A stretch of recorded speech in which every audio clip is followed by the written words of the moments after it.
یہ سیرت مصطفیٰ سیریز کا 18واں ایپیسوڈ ہے۔ اس ویڈیو میں آج ہم بتانے والے ہیں اذان کی ابتدا کب سے ہوئی اس کے بارے میں، مسجد نبوی کی تعمیر کے بارے میں، حضور صلی اللہ علیہ وسلم کی ازواج مطہرات کے مکانات کی تعمیر کے بارے میں، مہاجرین کے گھروں کی تعمیرات کے بارے میں، اور حضرت عائشہ رضی اللہ عنہا کی رخصتی کے بارے میں۔ تو چلیے شروع کرتے ہیں۔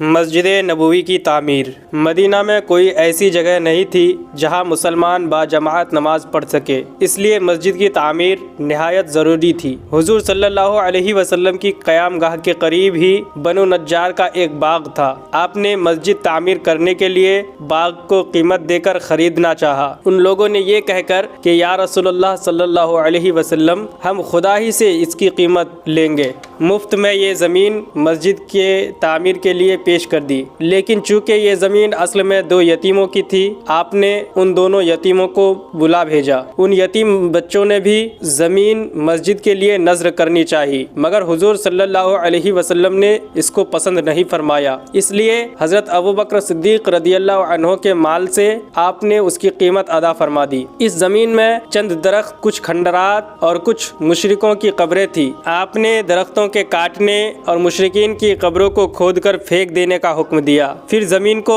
ہموار کر کے خود آپ نے اپنے دستے مبارک سے مسجد کی بنیاد ڈالی اور کچی اینٹوں کی دیوار اور کھجور کے ستونوں پر کھجور کی پتیوں سے چھت بنائی جو بارش میں ٹپکتی تھی۔ اس مسجد کی تعمیر میں صحابہ کرام کے ساتھ خود حضور صلی اللہ علیہ وسلم بھی اینٹیں اٹھا اٹھا کر لاتے تھے، اور صحابہ کرام کو جوش دلانے کے لیے ان کے ساتھ آواز ملا کر حضور صلی اللہ علیہ وسلم رجز کا یہ شعر پڑھتے تھے: اللہم لا خیر الا خیر الآخرہ فاغفر الانصار والمہاجرہ، یعنی اے اللہ، بھلائی تو صرف آخرت کی ہی بھلائی ہے، لہٰذا اے اللہ تو انصار و مہاجرین کو بخش دے۔ اسی مسجد کا نام مسجد نبوی ہے۔ یہ مسجد ہر قسم کے دنیاوی تکلفات سے پاک اور اسلام کی سادگی کی سچی اور صحیح تصویر تھی۔ اس مسجد کی عمارت اول طول و عرض میں 60 گز لمبی اور 54 گز چوڑی تھی، اور اس کا قبلہ بیت المقدس کی طرف بنایا گیا تھا، مگر جب قبلہ بدل کر کعبہ کی طرف ہو گیا تو مسجد کے شمالی جانب ایک نیا دروازہ قائم کیا گیا۔ اس کے بعد مختلف زمانوں میں مسجد نبوی کی تجدید و توسیع ہوتی رہی۔ مسجد کے ایک کنارے پر چبوترا تھا جس پر کھجور کی پتیوں سے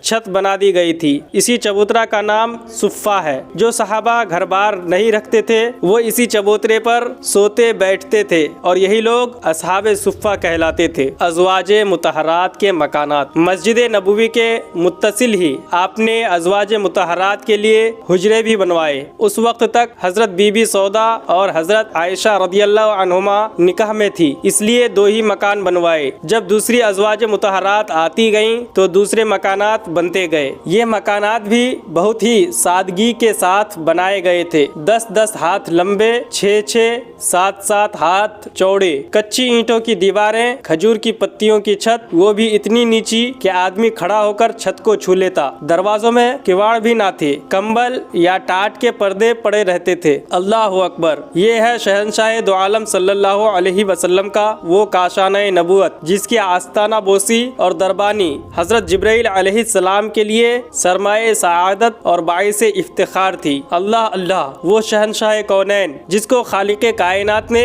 اپنے مہمان بنا کر عرش اعظم پر مسند نشین بنایا، اور جس کے سر پر اپنی محبوبیت کا تاج پہنا کر زمین کے خزانوں کی کنجیاں جس کے ہاتھوں میں عطا فرما دی، اور جس کو کائنات عالم میں قسم قسم کے تصرفات کا مختار بنا دیا، جس کی زبان کا ہر فرمان کن کی کنجی، جس کی نگاہ کرم کے ایک اشارہ نے ان لوگوں کو جس کے ہاتھوں میں اونٹوں کی مہار رہتی تھی انہیں اقوام عالم کی قسمت کی لگام۔ اللہ اکبر! وہ تاجدار رسالت جو سلطان دارین اور شہنشاہ کونین ہے، ان کی حرم سرا کا یہ عالم، اے سورج بول، اے چاند بول، تم دونوں نے اس زمین کے بے شمار چکر لگائے، مگر کیا تمہاری آنکھوں نے ایسی سادگی کا کوئی منظر کبھی بھی اور کہیں بھی دیکھا ہے؟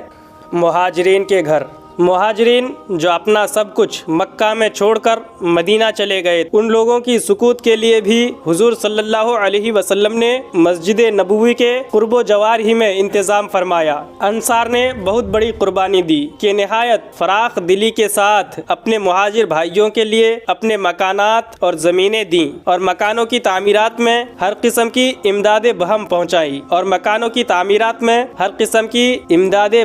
پہنچائی، جس سے مہاجرین کی آباد کاری میں بڑی سہولت ہو گئی۔ سب سے پہلے جس انصاری نے اپنے مکان حضور صلی اللہ علیہ وسلم کو بطور ہبہ نذر کیا، اس خوش نصیب کا نام نامی حارثہ بن نعمان ہے۔ چنانچہ ازواج مطہرات کے مکانات حضرت حارثہ بن نعمان ہی کی زمین میں بنائے گئے رضی اللہ عنہ۔ حضرت عائشہ کی رخصتی۔ حضرت بی بی عائشہ رضی اللہ عنہا کا حضور صلی اللہ علیہ وسلم سے نکاح تو ہجرت سے قبل ہی مکہ میں ہو چکا تھا، مگر ان کی رخصتی ہجرت کے پہلے ہی سال مدینہ میں ہوئی۔ حضور صلی اللہ علیہ وسلم نے ایک پیالہ دودھ سے لوگوں کی دعوت ولیمہ فرمائی۔ اذان کی ابتدا۔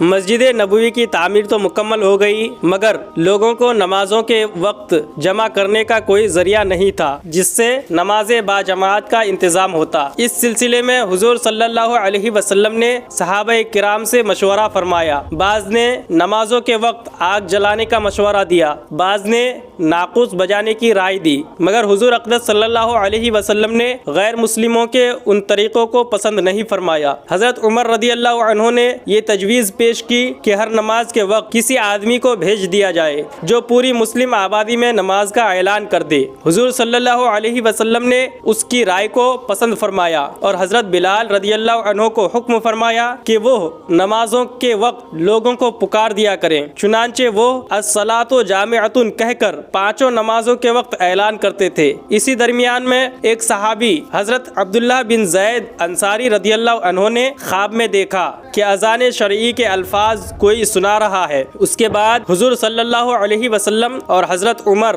رضی اللہ عنہ اور دوسرے صحابہ کرام کو بھی اسی قسم کے خواب نظر آئے۔ حضور صلی اللہ علیہ وسلم نے اس کو من جانب اللہ سمجھ کر قبول فرمایا اور حضرت عبداللہ بن زید رضی اللہ عنہ کو حکم دیا کہ تم بلال کو اذان کے کلمات سکھا دو کیونکہ وہ تم سے زیادہ بلند آواز ہیں۔ چنانچہ اسی دن شرعی اذان کا طریقہ جو آج تک جاری ہے اور قیامت تک جاری رہے گا شروع ہو گیا۔ انصار و مہاجر بھائی بھائی۔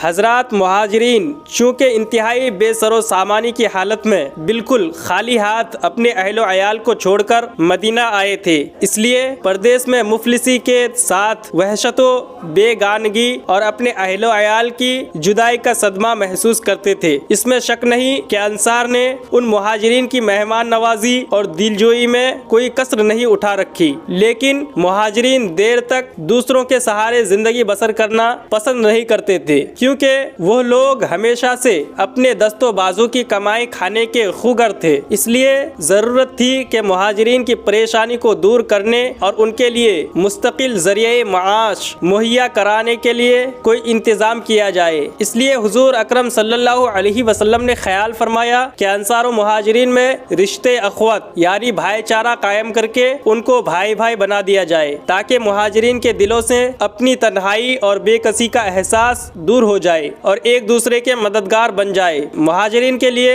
ذریعہ معاش کا مسئلہ بھی حل ہو جائے۔ چنانچہ مسجد نبوی کی تعمیر کے بعد ایک دن حضور صلی اللہ علیہ وسلم نے حضرت انس بن مالک رضی اللہ عنہ کے مکان میں انصار و مہاجرین کو جمع فرمایا۔ اس وقت تک مہاجرین کی تعداد 45 یا 50 تھی۔ حضور صلی اللہ علیہ وسلم نے انصار کو مخاطب کر کے فرمایا کہ یہ مہاجرین تمہارے بھائی ہیں۔ پھر مہاجرین و انصار میں سے دو شخص کو بلا کر فرماتے گئے کہ یہ اور تم بھائی بھائی ہو۔ حضور صلی اللہ علیہ وسلم کے ارشاد فرماتے ہی یہ رشتہ اخوت بالکل حقیقی بھائی جیسا رشتہ بن گیا۔ چنانچہ انصار نے مہاجرین کو ساتھ لے جا کر اپنے گھر کی ایک ایک چیز سامنے لا کر رکھ دی اور یہ کہہ دیا کہ آپ ہمارے بھائی ہیں، اس لیے ان سب سامانوں میں آدھا آپ کا اور آدھا ہمارا حصہ ہے۔ حد ہو گئی کہ حضرت سعد بن ربیع انصاری جو عبد الرحمن بن عوف مہاجر کے بھائی قرار پائے تھے، ان کی 2 بیویاں تھیں۔ حضرت سعد بن ربیع رضی اللہ عنہ نے حضرت عبد الرحمن بن عوف رضی اللہ عنہ سے کہا کہ میری ایک بیوی جسے آپ پسند کریں میں ان کو طلاق دے دوں اور آپ اس سے نکاح کر لیں۔ اللہ اکبر! اس میں شک نہیں کہ انصار کا یہ ایثار ایک ایسا بے مثال شاہکار ہے کہ اقوام عالم کی تاریخ میں اس کی مثال مشکل ہی سے ملے گی۔ مہاجرین نے کیا طرز عمل اختیار کیا، یہ بھی ایک قابل تقلید تاریخی کارنامہ ہے۔ حضرت سعد بن ربیع انصاری رضی اللہ عنہ کی اس مخلصانہ پیشکش کو سن کر حضرت عبد الرحمن بن عوف رضی اللہ عنہ نے شکریہ کے ساتھ یہ کہا کہ اللہ تعالیٰ یہ سب مال و متاع اور اہل و عیال آپ کو مبارک فرمائے، مجھے تو آپ صرف بازار کا راستہ بتا دیجئے۔ انہوں نے مدینہ کے مشہور بازار قینقاع کا راستہ بتا دیا۔ حضرت عبد الرحمن بن عوف رضی اللہ عنہ بازار گئے اور کچھ گھی کچھ پنیر خرید کر شام تک بیچتے رہے۔ اسی طرح روزانہ وہ بازار جاتے رہے اور تھوڑی ہی عرصے میں وہ کافی مالدار ہو گئے اور ان کے پاس اتنا سرمایہ جمع ہو گیا کہ انہوں نے شادی کر کے اپنا گھر بسا لیا۔ جب یہ بارگاہ رسالت میں حاضر ہوئے تو حضور صلی اللہ علیہ وسلم نے دریافت فرمایا کہ تم نے بیوی کو کتنا مہر دیا؟ عرض کیا کہ 5 درہم